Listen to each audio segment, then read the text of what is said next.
प्रणाम दोस्तों, कैसे हैं आप सब। आप सबका एक बार फिर से हार्दिक स्वागत है आपके अपने YouTube चैनल महाकाल भक्ति ज्ञान में। दोस्तों, संकष्टी चतुर्थी व्रत गणेश भगवान के लिए रखा जाता है। मान्यता के अनुसार कहा जाता है कि संकष्टी चतुर्थी पर गणपति महाराज के आशीर्वाद से भक्तों के जीवन में चल रहे सारे संकट दूर हो जाते हैं। यह व्रत करने से घर परिवार में आ रही सारी विपदा दूर होती है।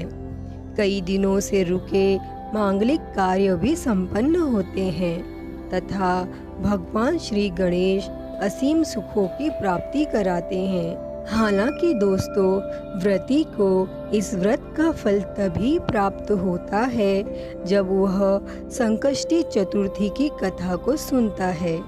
वैसे तो दोस्तों, संकष्टी चतुर्थी से जुड़ी हुई कई कथाएं हैं जो कि पौराणिक हैं, लोकप्रिय हैं और प्रचलित भी हैं। उन्हीं में से एक कथा है भगवान विष्णु और माता लक्ष्मी के विवाह की। तो आज मैं आप लोगों के लिए वही कथा लेकर आई हूँ। अतः आप सभी से विनम्र निवेदन है कि यह कथा अंत तक ज़रूर सुने। दोस्तों, एक समय की बात है जब भगवान विष्णु का विवाह लक्ष्मी जी के साथ निश्चित हो गया और विवाह की तैयारी होने लगी। सभी देवताओं को निमंत्रण भेजे गए, परंतु गणेश जी को निमंत्रण नहीं दिया गया। अब कारण जो भी रहा हो, और अब भगवान विष्णु की बारात जाने का समय आ गया। सभी देवता अपनी पत्नियों के साथ विवाह समारोह में आए और उन सब ने देखा कि गणेश जी तो कहीं दिखाई नहीं दे रहे हैं। तब वे आपस में चर्चा करने लगे कि क्या गणेश जी को न्योता नहीं है या स्वयं गणेश जी ही नहीं आए हैं। सभी को इस बात पर आश्चर्य होने लगा। तभी सबने विचार किया कि विष्णु भगवान से ही इसका कारण पूछा जाए।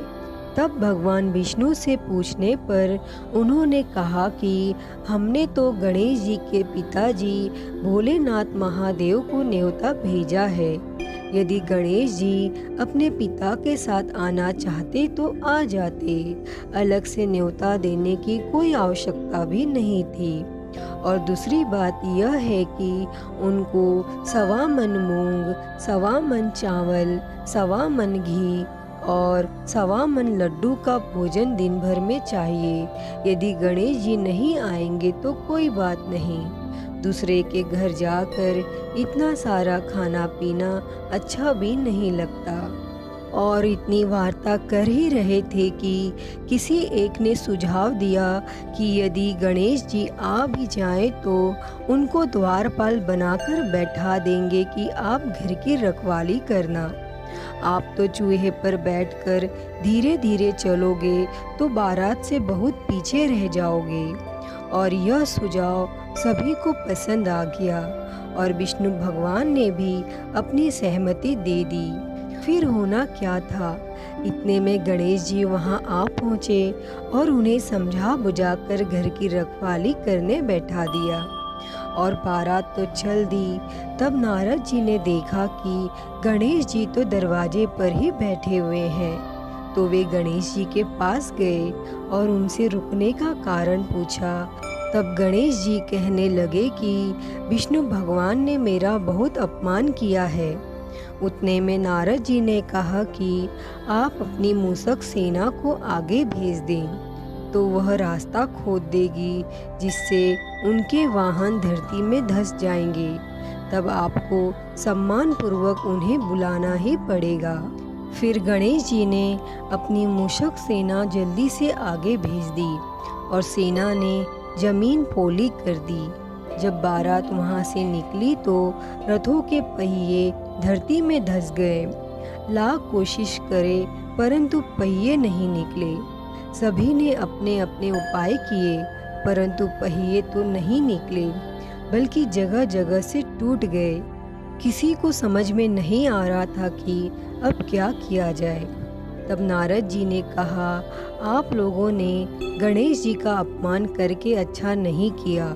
यदि उन्हें मना कर लाया जाए तो आपका कार्य सिद्ध हो सकता है और यह संकट टल सकता है।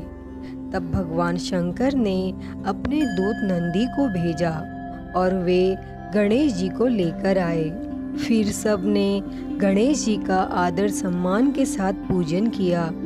तब कहीं रथ के पहिए निकले। अब रथ के पहिए निकल तो गए, परंतु वे टूट फूट गए थे, तो उन्हें सुधारे कौन। तभी पास के खेत में एक खाती काम कर रहा था और उसे बुलाया गया। खाती अपना कार्य करने के पहले श्री गणेशाय नमः कहकर गणेश जी की वंदना मन ही मन करने लगा और देखते ही देखते खाती ने सभी पहियों को ठीक कर दिया। तब खाती कहने लगा कि हे देवताओं, आपने सर्वप्रथम गणेश जी को नहीं मनाया होगा और ना ही उनकी पूजा की होगी, इसीलिए तो आपके साथ यह संकट आया है।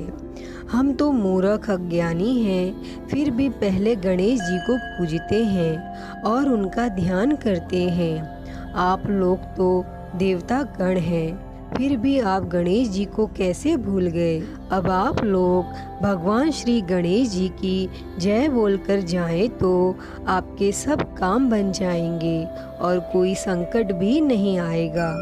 फिर ऐसा कहते हुए बारात वहाँ से चल दी और भगवान विष्णु का लक्ष्मी जी के साथ विवाह संपन्न हुआ और वे सभी सकुशल घर लौट आए। हे गणेश जी महाराज, आपने विष्णु भगवान का कार्य जैसे सिद्ध किया, वैसे ही इस कथा को कहते, सुनते और हुंकारा भरते के सभी कार्य को सिद्ध करना। बोलो गजानन भगवान की जय। दोस्तों, आपने यह कथा अंत तक सुनी, उसके लिए बहुत बहुत धन्यवाद।